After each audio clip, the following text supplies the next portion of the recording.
Soulagé, Franck Champin. Il y a une semaine, ce fabricant de serres et de verrières était à deux doigts de mettre la clé sous la porte. Pourtant, son carnet de commandes est plein. C'est un des éléments de ce qu'on appelle des poutres Virindel qui vont être installées sur le projet d'incubateur de start-up de Xavier Niel à Paris, la rénovation des Halles Fraissinet. De gros chantiers en prévision qui demandent à l'entreprise vendéenne une avance de trésorerie pour acheter la matière première, 400 000 €. Pressé par l'urgence, l'entrepreneur décide de lancer une souscription à 24 heures de l'audience au tribunal de commerce et c'est le miracle. Soulagement et satisfaction d'avoir réussi à conduire ce projet jusqu'au bout et sauver les 75 salariés. Et puis satisfaction aussi sur la manière et sur la façon dont c'est au bout du compte la solidarité de mes confrères, si je puis les appeler comme ça, qui a permis que ce projet-là fonctionne.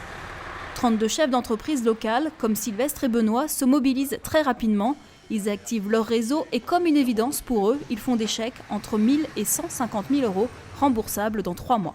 On a eu cette idée folle de dire que collectivement on pouvait répondre à cette problématique qui aurait peut-être pu nous toucher nous de la même manière.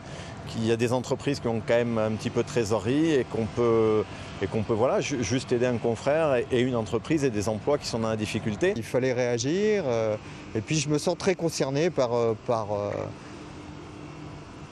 la vie de Luçon et puis par toute la misère qu'entraînent des licenciements. C'était pas spécialement économique, c'était vraiment humainement, j'avais envie de faire quelque chose si je pouvais faire quelque chose. L'avenir s'éclaircit pour cette entreprise vendéenne.